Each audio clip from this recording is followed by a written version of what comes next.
Assalamualaikum warahmatullahi wabarakatuh. Saya lanjutkan ya. Untuk bab kedua ini kita akan belajar tentang organisasi apotek. Kalau pas bab 1 kemarin kita belajar tentang manajemen apotek, sekarang kita belajar tentang organisasi apotek. Akan saya jelaskan yang pertama yaitu pengertian tentang pengorganisasian, di mana pengorganisasian adalah penyatuan, pengelompokan, pengaturan orang-orang untuk dapat digerakkan sebagai suatu kesatuan sesuai dengan rencana yang telah dirumuskan menuju tercapainya tujuan yang telah ditetapkan. Sementara untuk organisasi adalah suatu sistem kerjasama antara sekelompok orang dengan orang lainnya secara teratur mengenai hubungan tugas, wewenang, dan tanggung jawab dalam rangka mencapai tujuan yang telah ditetapkan sebelumnya. Telah dijelaskan ya, jadi di atas itu sudah dijelaskan pengertian tentang pengorganisasian dan organisasi. Terus di sini ada pengertian lain tentang organisasi. Maksudnya pengertian lain itu diringkas dari dua pengertian di atasnya, yaitu organisasi adalah sekelompok orang yang bekerja sama satu dengan yang lainnya untuk mencapai tujuan tertentu. Ada yang bisa memberikan contoh di sini, contoh terkecil dari organisasi. Ya, kalau untuk anak sekolah seperti kalian, contoh organisasi di sini itu seperti organisasi siswa intrasekolah atau OSIS itu ya. Jadi dalam organisasi itu terdiri dari lebih dari satu orang yang bekerja sama. Bekerja sama itu artinya seperti apa? Saling membantu, saling support, pokoknya saling membantu satu sama lain gitu ya. Untuk apa kok saling membantu? Untuk apa saling bekerja sama? Untuk mencapai tujuan tertentu. Yang kedua adalah unsur-unsur organisasi. Unsur-unsur organisasi merupakan sekelompok orang atau lebih yang menunjukkan adanya kerjasama dan adanya tujuan. Jadi yang namanya unsur-unsur organisasi itu harus ada persatuan atau perkumpulan dari sekelompok orang. Kemudian dari sekelompok orang itu menunjukkan kerjasama dan harus ada tujuan. Nggak mungkin dong orang berkumpul tidak ada tujuannya, ya enggak? Kemudian sebelum organisasi menetapkan tujuan-tujuan, maka terlebih dahulu harus menetapkan misi atau maksud organisasi. Jadi sebelum merumuskan tujuan-tujuannya, sekelompok orang tersebut itu harus menetapkan misi. Misi itu apa? Misi itu merupakan suatu pernyataan umum dan abadi tentang maksud organisasi. Itu misi sendiri ya. Misi adalah, kalau untuk misi suatu organisasi maksudnya adalah maksud khas atau unik dan mendasar yang membedakan organisasi dari organisasi lain dan mengidentifikasikan ruang lingkup operasi dalam hal produk dan pasar.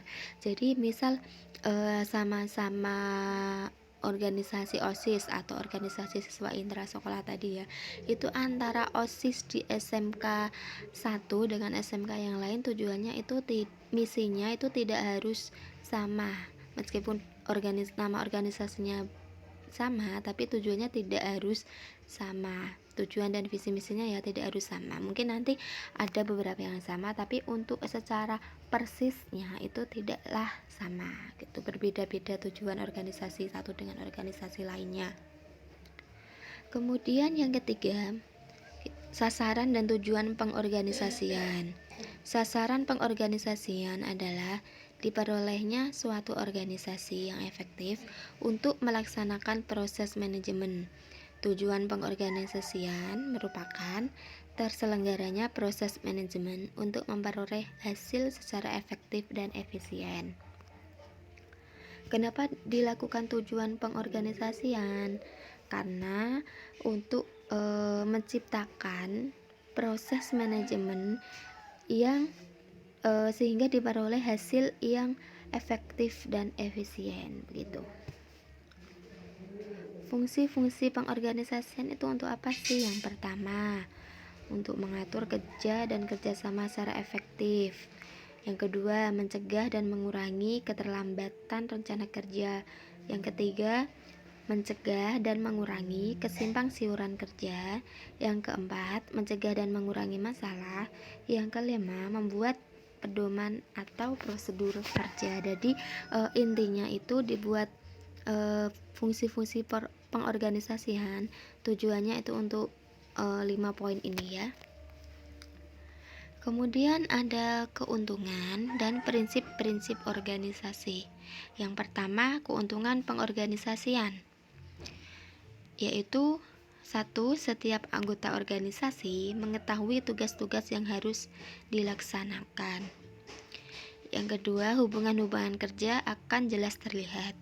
Yang ketiga, dapat dicapai koordinasi yang efektif antara satuan-satuan organisasi. Yang keempat, dapat dimanfaatkan tenaga kerja dan fasilitas kerja secara efektif dan efisien. Ini nanti kalau saya ngetiknya agak typo, banyak yang typo, tolong dimaafkan ya. Yang pertama itu keuntungan pengorganisasian, untuk mengetahui tugas-tugas apa sih yang harus dilaksanakan oleh tiap anggota gitu. Kemudian kalau sudah diketahui tugas-tugasnya, biar hubungannya itu akan jelas terlihat, job sheet-nya itu akan jelas terlihat gitu. Kalau sudah tugas-tugasnya sudah mengerti apa yang harus dilakukan, nanti diharapkan dapat dicapai koordinasi yang efektif antara satuan-satuan organisasi gitu. Jadi misal dalam OSIS itu ada yang bagian keagamaan, ada yang bagian sosial gitu. Tugas yang bagian agama itu apa sih? Tugas yang bagian sosial itu apa sih? Nanti harus job desk-nya itu jelas biar koordinasinya itu juga tepat gitu. Kemudian yang kedua ada prinsip-prinsip organisasi. Di dalam prinsip-prinsip organisasi ini diharuskan adanya tujuan yang jelas yang merupakan sumber dan pedoman kegiatan organisasi. Jadi tujuan organisasi sendiri itu dibentuk harus jelas. Yang kedua, pembagian kerja atau tugas disesuaikan dengan kemampuan anggota atau karyawan. Misal dalam OSIS gitu ya, untuk seksi keagamaan misal dipilih anak yang berlatar belakang dari pondok pesantren gitu, ini misal ya. Kemudian pelimpahan wewenang dan tanggung jawab kepada seseorang bawahan untuk mengerjakan suatu pekerjaan dan minta pertanggungjawabannya. Yang keempat, hierarki, bahwa dalam organisasi ada tingkatan-tingkatan wewenang dan tanggung jawab dari atas sampai bawah. Jadi jelas ya tugas dan tanggung jawab dari pengurus urutan paling atas sampai bawah itu ada tugas dan tanggung jawabnya masing-masing. Kemudian ada kesatuan perintah atau komando, bahwa setiap orang hanya menerima perintah dari satu orang yang sama, yaitu ketua atau koordinator perbagian gitu. Jadi tidak semua orang itu memerintah, nanti jadinya bingung ya, tujuannya tidak sama gitu. Kemudian batas kemampuan mengawas, bahwa seorang pemimpin terbatas jumlah orang yang diawasi atau dipimpinnya gitu. Jadi itu tadi ya, dibagi per koordinator atau per bagian gitu. Pertanggungjawaban, bahwa seorang bawahan wajib memberikan pertanggungjawaban kepada orang atau pejabat yang memberi tanggung jawab. Jadi setiap bawahan atau setiap anggota yang diberikan tugas itu harus ada pertanggungjawaban di akhir tugasnya tersebut. Kemudian tadi sudah dijelaskan apa itu organisasi secara umum. Sekarang organisasi apotek. Organisasi apotek adalah manajemen apotek dapat berjalan dengan baik apabila salah satu fungsi dasarnya yaitu organisasi disusun dengan baik. Pada organisasi apotek ini dapat dilihat di slide yang saya berikan ya. Ini ada apa itu apoteker pengelola apotek.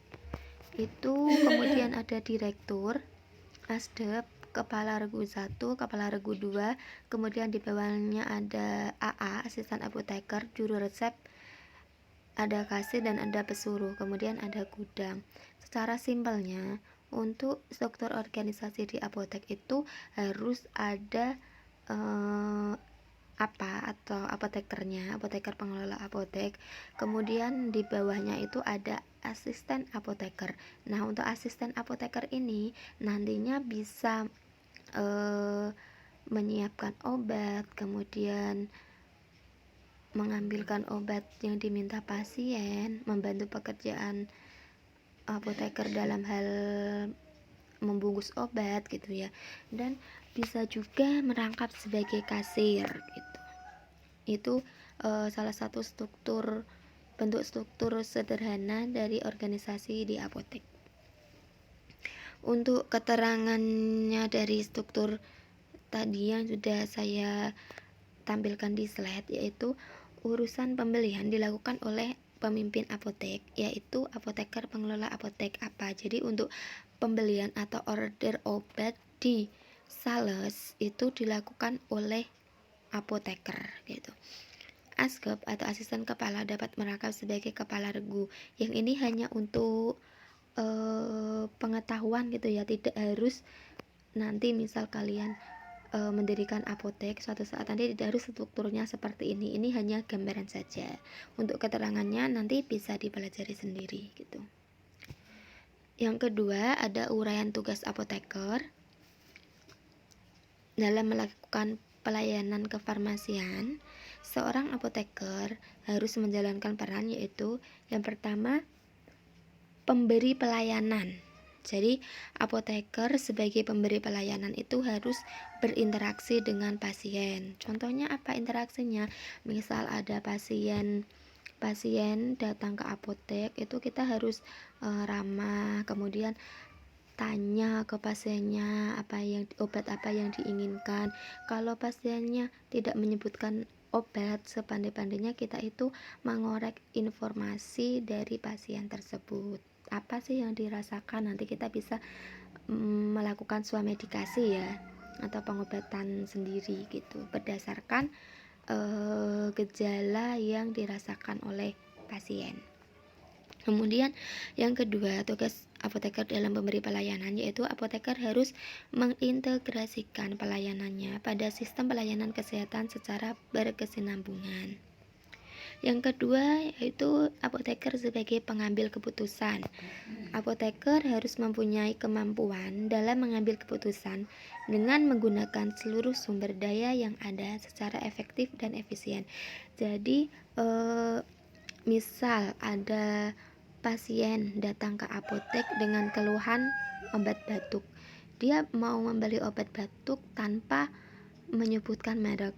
Jadi kita harus menawarkan obat batuk dengan mempertimbangkan gejala dan yang paling penting itu keadaan ekonomi pasien tersebut.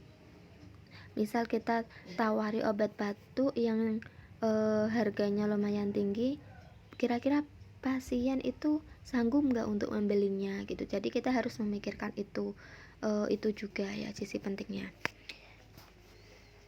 Kemudian yang ketiga, apoteker sebagai komunikator. Jadi apoteker itu harus mampu berkomunikasi dengan pasien maupun profesi kesehatan lainnya sehubungan dengan terapi pasien. Ini contoh kasusnya, misal pasien atau keluarga pasien datang ke apotek dengan membawa sebuah resep gitu. Nah, di resep tersebut kan dituliskan oleh seorang dokter. Kalau di resep itu misal dituliskan obat untuk obat batuk, misal itu apa ya? Ada yang tahu contoh obat batuk? Misal obat batuk A gitu. Obat batuk merek A. Nah, di apotek kita di resep tersebut itu obat batuk tersebut diminta dibuatkan puyer sebanyak 10 bungkus gitu. Nah, sementara di dosis yang sesuai untuk pasiennya ini kebetulan umurnya anak-anak. Kok setelah kita hitung dosisnya tepatnya itu 9, kalau dibuat 10 nanti kasihan pasiennya. Misal ukurannya terlalu besar, terlalu banyak gitu ya dosisnya. Jadi kita tidak boleh langsung mengganti resepnya itu, membuatkannya menjadi 9 bungkus, itu tidak boleh. Jadi sebelum kita menggantinya, kita harus konfirmasi terlebih dahulu ke dokter penulis resep tersebut. Boleh nggak kalau resepnya itu kita buatkan sebanyak 9 bungkus? Saat kita konfirmasi, kita juga harus menyertakan alasan yang jelas gitu ya, dan masuk akal gitu. Kalaupun dokter sudah mengizinkan, baru kita bisa membuatkan obatnya itu sebanyak 9 bungkus. Itu contoh ya, hanya contoh.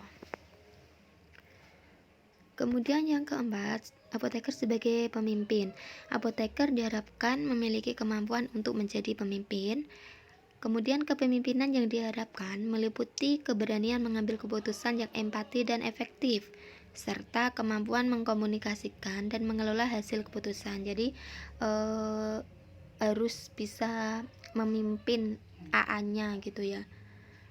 Harus pemimpin di sini itu artinya apa? Juga bisa sebagai pengambil keputusan. Yang kelima yaitu apoteker sebagai pengelola. Apoteker harus mampu mengelola sumber daya manusia, anggaran, dan informasi secara efektif. Jadi mengelola SDM itu maksudnya apa? Harus bisa membagi tugas-tugas dari asisten apotekernya gitu. Kemudian anggaran, kalau bulan ini contoh ya, kalau bulan ini pemasukannya kok 10 juta, berarti untuk bulan depan saya harus menyesuaikan ordernya, itu harus apa aja, harus sesuai dengan budget saya atau harus sesuai dengan barang yang dibutuhkan, tidak boleh berlebihan gitu. Yang keenam, pembelajar seumur hidup. Apoteker harus terus meningkatkan pengetahuan, sikap, dan keterampilan profesi melalui pendidikan berkelanjutan. Ini untuk pembelajar seumur hidup biasanya bisa dilakukan dengan itu ya, mengikuti seminar, pelatihan, dan lain sebagainya. Yang selanjutnya yaitu apoteker sebagai peneliti. Apoteker harus selalu menerapkan prinsip ilmiah dalam mengumpulkan informasi, sediaan farmasi, dan pelayanan kefarmasian, dan memanfaatkannya dalam pengembangan dan pelaksanaan pelayanan kefarmasian. Jadi gini ya, maksudnya dalam peneliti ini misal kayak ini kasus pandemi COVID-19 ini. Jadi untuk vaksinnya, untuk obatnya itu kan belum ditemukan secara pasti gitu ya, belum fix. Jadi apoteker itu mempunyai andil juga untuk melakukan penelitian. Kira-kira obat yang cocok untuk virus corona ini apa sih gitu. Jadi diteliti gitu ya. Kemudian tugas apoteker sudah, selanjutnya yaitu ada uraian tugas asisten apoteker. Yang pertama ada menyusun buku defekta setiap pagi dan memelihara buku harga sehingga selalu up to date. Jadi menyusun buku defekta. Buku defekta itu adalah buku yang digunakan untuk mencatat kebutuhan farmasi atau kebutuhan apotek yang stoknya menipis atau yang sudah habis gitu. Jadi nanti bisa digunakan untuk pertimbangan order obat selanjutnya. Yang kedua, menyusun resep menurut nomor urut dan tanggal, lalu mengelompokkan dan menyiapkan resep-resep tersebut. Jadi setiap ada resep yang masuk itu diurutkan berdasarkan nomor urutnya dan tanggal di resep tersebut. Ketiga, memelihara kebersihan ruang peracikan dan lemari obat. Jadi setelah melakukan peracikan itu dibersihkan supaya ruang peracikan secara khusus, dan apotek umumnya itu dalam keadaan bersih selalu. Yang keempat, menyusun obat, memeriksa dan mencatat keluar masuk obat-obatan dengan menggunakan kartu stok yang rapi. Jadi nanti ada yang namanya kartu stok. Kartu stok ini ditulis berdasarkan per item obat, yaitu meliputi jumlah obat yang masuk, jumlah obat yang keluar, dari mana kita memperoleh obat tersebut, misal dari PBF mana gitu ya, tanggal berapa obat itu masuk, tanggal berapa obat itu keluar, dan sisa akhir dari obat tersebut. Kemudian mencatat keluar masuk obat-obatan tadi ya di kartu stok. Dalam hal darurat, asisten apoteker dapat menggantikan pekerjaan kasir. Demikian bab 2 ini saya sampaikan. Tetap semangat belajarnya ya, jaga kesehatan. Wassalamualaikum warahmatullahi wabarakatuh.